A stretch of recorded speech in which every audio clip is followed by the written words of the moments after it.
Recently, the PSG subsidies for SMEs dropped from up to 70% to up to 50%, which means you can claim up to 50% of the cost for technological solutions, such as your accounting software, HR software, or digital marketing service in our case.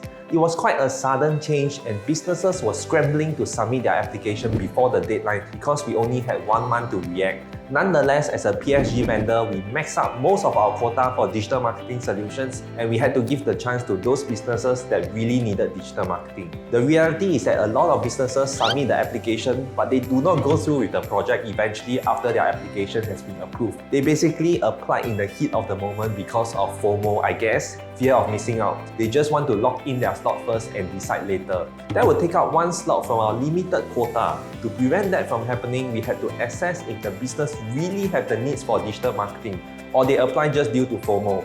For example, does the business intend to grow or not? Some businesses are already near their capacity and they don't have the intention to expand, so they are capped out very quickly once they start doing digital marketing. We do the campaign setup and bring in the leads and customers, but within a short duration after running the campaign, they have to stop. So this is a situation we try to avoid. This is common for one-man show, two-man show businesses. Other things we look out for, whether the business is new or not, whether the product has been validated in the market or not, and whether the sales process is consistent or not. For a new business without an established product or process, it will be a waste of money to do marketing. They will only get a lot of complaints or wasted leads. Secondly, apart from government quota, we are limited by our own capacity as well. We try to space out the applications and stagger the start date of each project. This is because we are a services-based company. Unlike a software company, our business is not as scalable. We need a lot of manpower to handle the increase in pipeline of projects. If all the projects come in at the same time, we will be swamped. We don't want to bite off more than we can chew. For services company, becoming a PSG vendor may be the keys of death for us. In some cases, the influx of customers actually killed the business rather than helped the business, ironically. Why? Because the business couldn't handle the projects and the ball gets dropped, client gets neglected and the reputation suffers. That's why for services-based company, our growth has to be gradual and steady. We cannot grow explosively like tech companies do, so we have to take in projects at the pace that we can cope. There are some businesses that hire a lot of people just to handle the PSG projects. These vendors that go on a hiring and firing spree and double or triple their team size in a matter of few weeks. This allowed them to increase their capacity to take in a lot of PSG projects. However, within less than 1 year, they maxed out all their PSG quota and fired all the staff that they just hired. I knew about this because I spoke to a number of these candidates who got retrenched.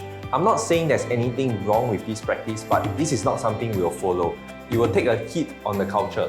When you hire fast, you cannot do due diligence on the person and you may bring in someone that's not a cultural fit. When you fire fast for no reason, you will also affect the culture because morale will be down. This is quite damaging on the organization. You make good short-term money, but over the long term, the implications will be visible. For those people that got fired, it leaves a bad taste in their mouth and they leave a bad review at Glassdoor. Once again, it affects reputation as a company and employer. Given that the success of a company is dependent on its people, I would say your reputation is everything. I would say as a PSG vendor, there are a lot of short-term temptations. A lot of people think that grant vendors make a lot of easy money since the government help our customers to pay for our solutions. Well, it's probably true only at the start of the launch of the grants. At the start, there were very few pre-approved vendors and customers will flock to you if you have the grants. However, after a while, there are a lot more pre-approved vendors. Being a pre-approved vendor is just table stakes. It's like the entry ticket to the game. There is no additional advantage anymore. In fact, PSG vendors always live in fear. They fear that they will lose the status. Once they lose the status, they are out of the game, so to speak. This is because their sales team is so accustomed to selling grants. Without grants, they may not even know how to start the conversation. I've seen quite a number of vendors go out of business after they lose the grant status. An acquaintance of mine bought Lamborghini and he had to sell it off after he lost the grant status. He basically had to shut down the whole business. This is why pre-approved vendors live in fear. They could lose the status for a number of reasons, right? Failure to do the proper paperwork, or getting complaints from clients, or infringing the rules could all get the status revoked. I think this is a good litmus test. If a vendor goes out of business once they cannot offer grant, then people are after the grant, not the service.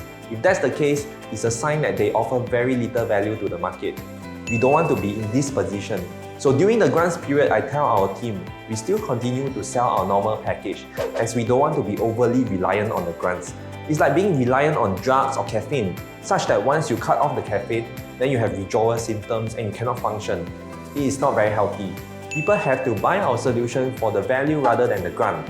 As a business looking for grants, you want to go ahead only if you have real needs and you're going to use the solution. Secondly, you want to look for a vendor that has the capacity to fulfill your project. Lastly, you have to ask yourself if you will still buy the solution without the grants. If not, then you probably shouldn't go ahead. Thanks for watching this video. Do like, subscribe and press the bell notification button so that when new videos are released, you will be notified. I'll catch you soon.